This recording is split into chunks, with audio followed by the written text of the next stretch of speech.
পাখিটা জীবন আকাশে দুঃখ ভুলে যায়।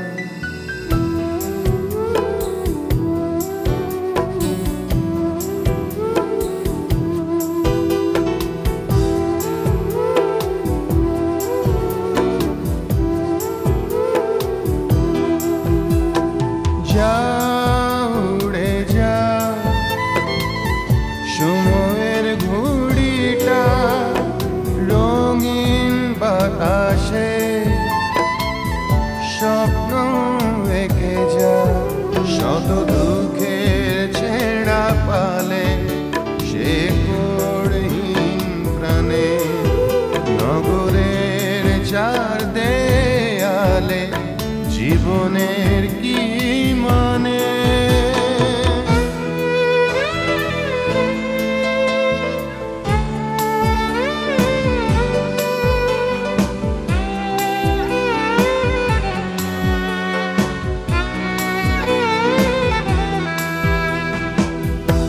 কত যে প্রিয়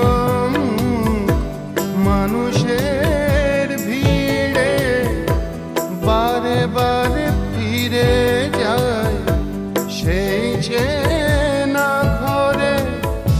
যা কিছু ছুঁয়ে যায় সুখটুকু দিয়ে মনেরই অভিমান যাবে কি রয়ে। যা উড়ে যা সময়ের ঘুড়িটা রঙিন বাতাসে। তুমি কাজটা ঠিক করোনি, অ্যাভয়েড করা উচিত ছিল। আসলে এসব সিচুয়েশন ভীষণ ঝামেলা রহ না। আমার ভাইটাও তো এভাবে অ্যাক্সিডেন্টে মারা গেছে চাচু। আমার স্থান, আমার সম্মান সব কিছু তোমার হিমেল ভাইয়ের কাছে। যতদিন পর্যন্ত হিমেল আমাকে ক্ষমা না করবে ততদিন পর্যন্ত আমার পাপের প্রায়শ্চিত্ত আমাকে করতেই হবে। তুমি এত বেশি স্বার্থপর? এখন থেকে আমি অর্কের আর কোনো দোষী দেব না। অনিমা আজও আপনাকে ভালোবাসে। আজ আমি কথা দিচ্ছি, আজকের পর থেকে তোমার সংসারে আমি আর কোনোদিন পা রাখবো না। তোমার আমার মাঝে যে ঝড় শুরু হয়েছে তা শেষ হওয়া দরকার। আমার মনের ভিতরে তোমাকে নিয়ে আর কোনো ভাবনা নেই।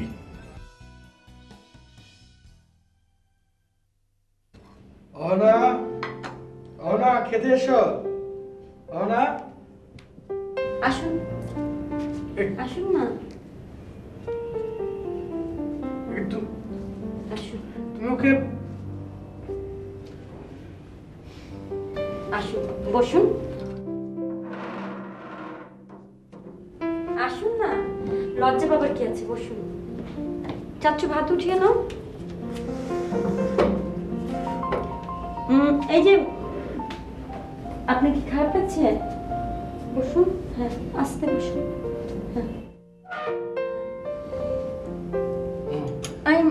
বসুন না, খেতে পারবেন? দেখি আর দেব চাচ্চু, এটা নিয়ে দেই।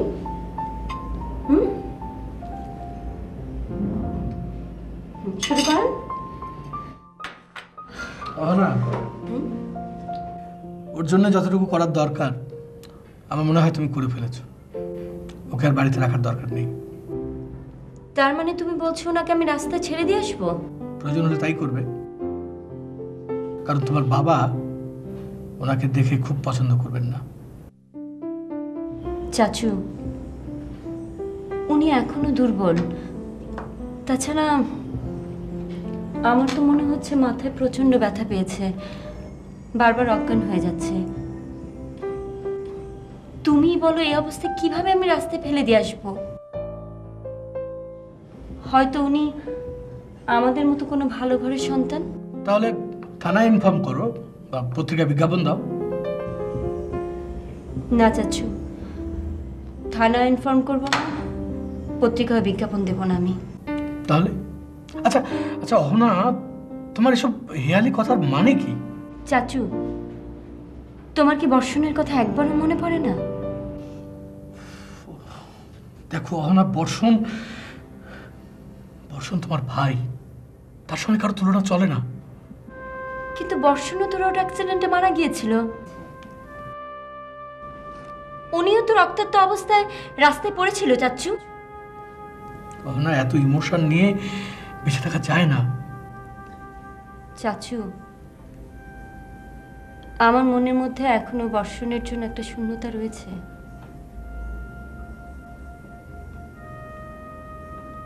উনি হয়তো আমাদের কেউ না, আমাদের ফ্যামিলির কেউই না চাচু। হয়তো আমাদের বাড়ি ছেড়ে চলে যাবে, কিন্তু বিশ্বাস করো চাচু, ওনাকে আমি যতবার দেখছি আমার বর্ষণের কথা মনে হচ্ছে।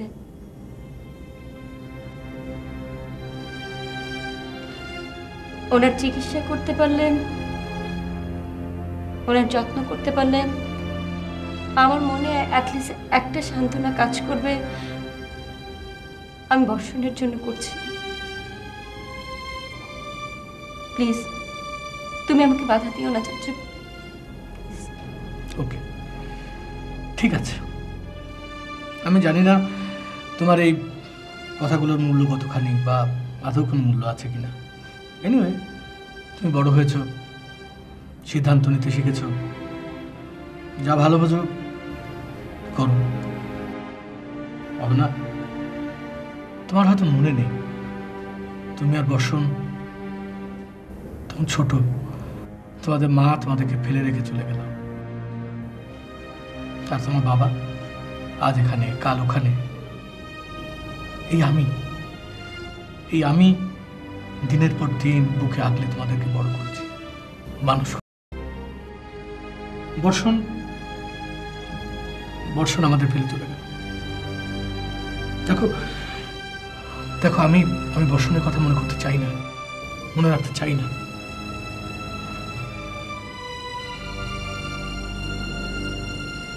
তোমাকে একটা প্রশ্ন করব?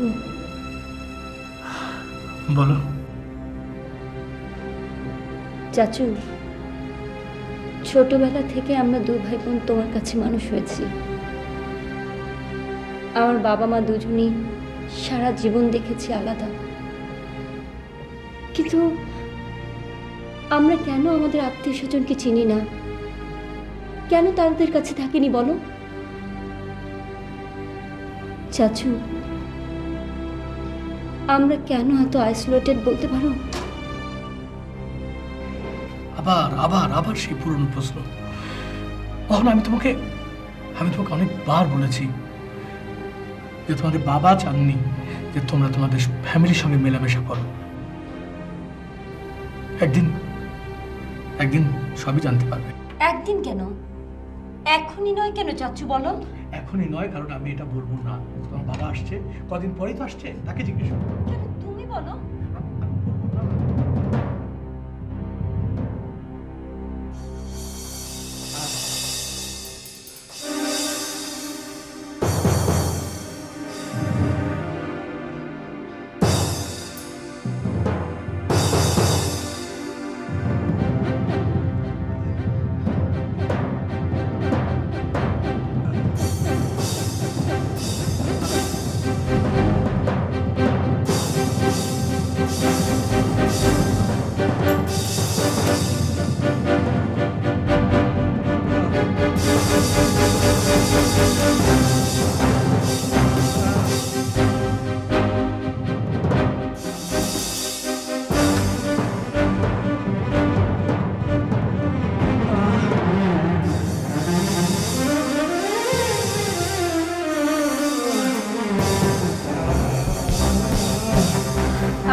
আপনার কি কোনো সমস্যা হচ্ছে চাচু? চলুন তো আপনার রুমে, চলুন রুমে চলুন। আস্তে আস্তে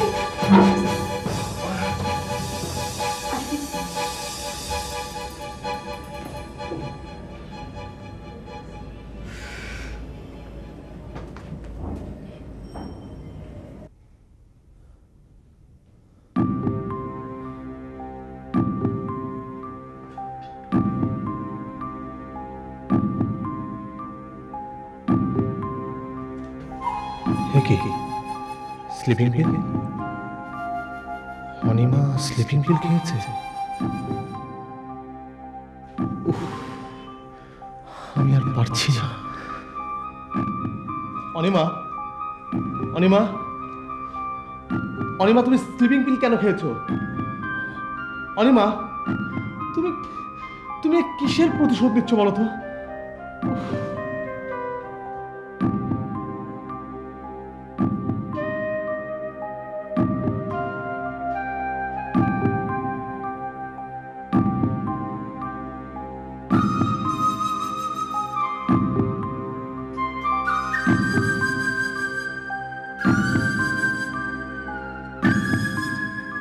এসব কি শুরু হচ্ছে আমার জীবনে?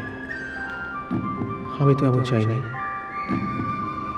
ছোট্ট একটা সংসার, দুটো ছেলে মেয়ে, আমি আর আমার স্ত্রী, এই তো এতটুকুই স্বপ্ন ছিল আমার।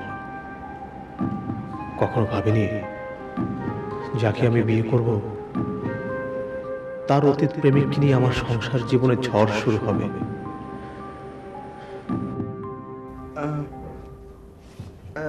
দেখি ইঞ্জেকশনটা দিতে হবে। ভয় পাওয়ার কিছু নেই। দেখি হাতটা দিন, হাতটা দিন। ভয় পাচ্ছেন? হ্যাঁ দেন। এই তো এই তো, এই যে এই যে একটুকু ব্যথা লাগবে না। ব্যথা লাগবে না, এই তো। হুম, এই তো হয়ে গেছে। ভয় পাওয়ার কিছু নেই। ঘুমাবার চেষ্টা করুন। হ্যাঁ, আমি আছি এখানে। ভয় পাওয়ার কিছু নেই তো? হ্যাঁ হ্যাঁ।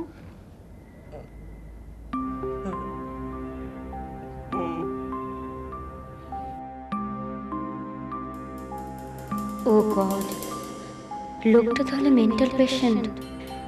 একজন মেন্টালি ডিসঅর্ডার মানুষকে আমি ঘরে এনেছি। এনিওয়ে, আমি তো একজন সাইকিয়াট্রিস্ট। হতে পারে লোকটাকে আমি চিনি না, কিন্তু আমি তো একজন ডক্টর। যেভাবেই হোক তাকে আমার ভালো করতেই হবে, করতেই হবে।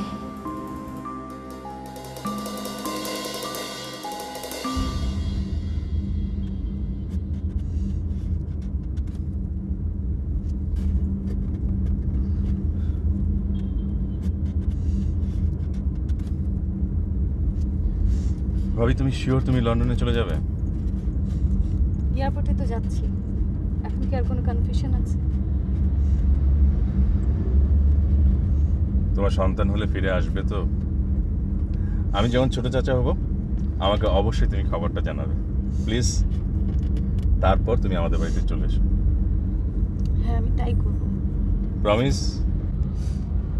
প্রমিস। দেখো, এতদিন নিশ্চয়ই হিমেল ভাই তোমাকে খুব মিস করবে, কারণ আমি জানি তুমি আর আগের মতো নেই। তুমি এখন সত্যিই ভালো মনের মানুষ। তোমার সংসার তুমি ফিরে পাবেই। অর্ক, বাড়িতে কেউ জানে যে তুমি আমাকে এয়ারপোর্টে নামিয়ে দিতে এসছো? না, বাড়িতে গিয়ে কি বলবে? আমি বাড়িতে ফিরে যাচ্ছি না। কোথায় যাচ্ছ? আমি তোমাকে নামিয়ে দিয়ে সোজা দাদা বাড়ি যাব।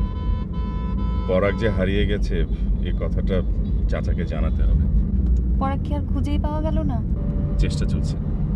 তুমিও পরাগকে খুঁজে পাবে, কারণ আমি জানি আমার দেবর একজন ভালো মানুষ। দোয়া করো ভাবি। তুমি লন্ডন থেকে ফোন দেবে তো? হ্যাঁ, করব। তোমার যদি কোনো অসুবিধা হয় আমাকে জানিও। প্রয়োজন হলে আমি লন্ডনে চলে আসবো। তুমি তো জানোই আমি লন্ডনে অনেকদিন ছিলাম। ঠিক আছে, শোনো, কাজল ভাই আর মোহনা ভাবিকে বলবে আমি লন্ডন পৌঁছেই ওনাদের বলবো। ঠিক আছে, বলবো। আর কোনো কিছু? আর হিমেলকে? ঠিক আছে, আর বলতে হবে না, আমি সব বুঝিয়ে বলবো।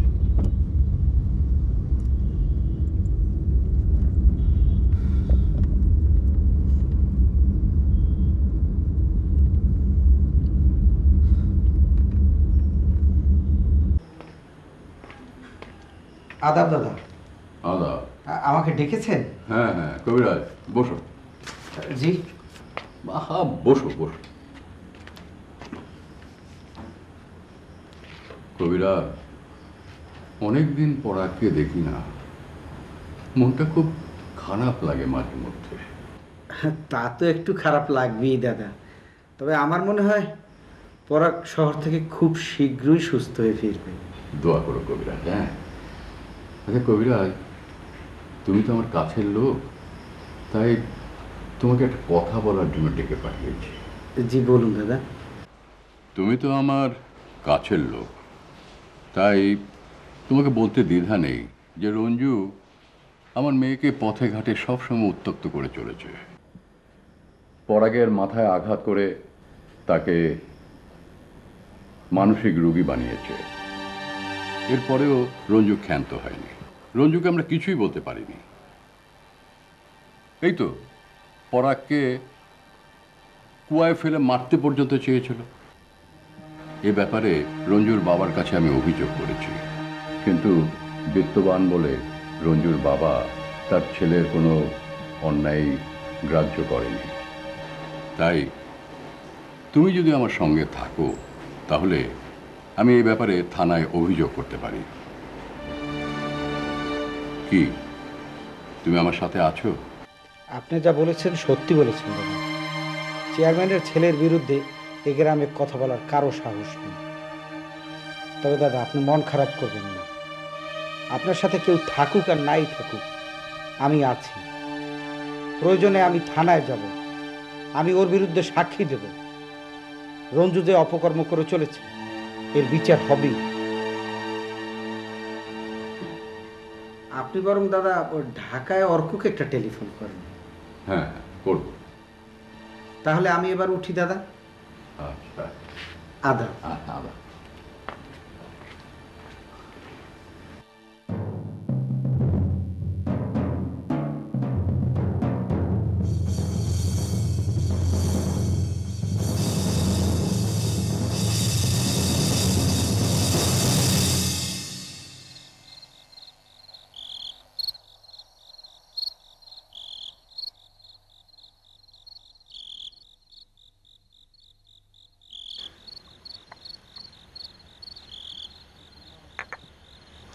তোমার হাতে বানানো? দারুণ।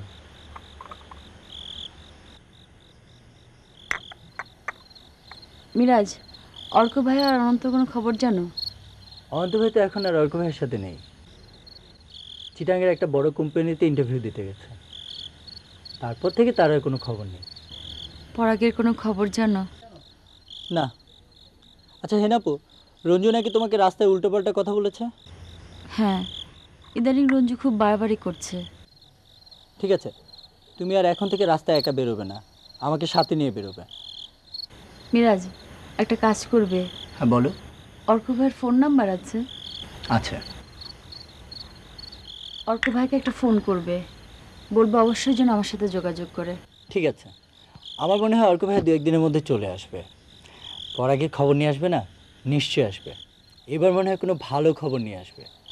কেমন? দেখো, এবার এসে অর্ক ভাই বলবে পরাগ হাসতে পারে, কথা বলতে পারে, সবাইকে চিনতে পারে।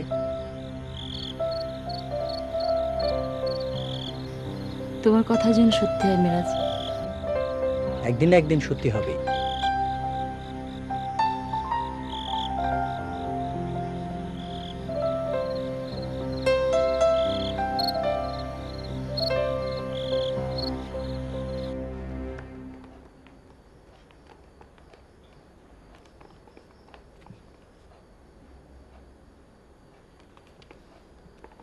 মনে হয় অর্কের মোবাইলটা বন্ধই আছে।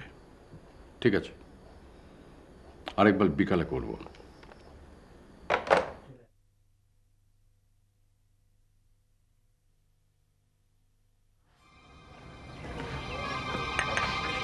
রঞ্জু ভাই, খবর ক খবর ভালো না। কি হয়েছে? থানার বাবা থানায় যাইব, থানায় আপনার নামে রিপোর্ট করব।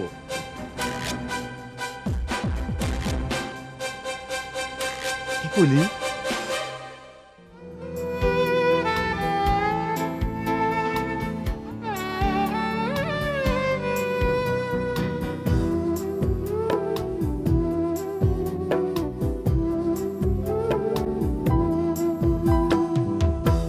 হৃদয়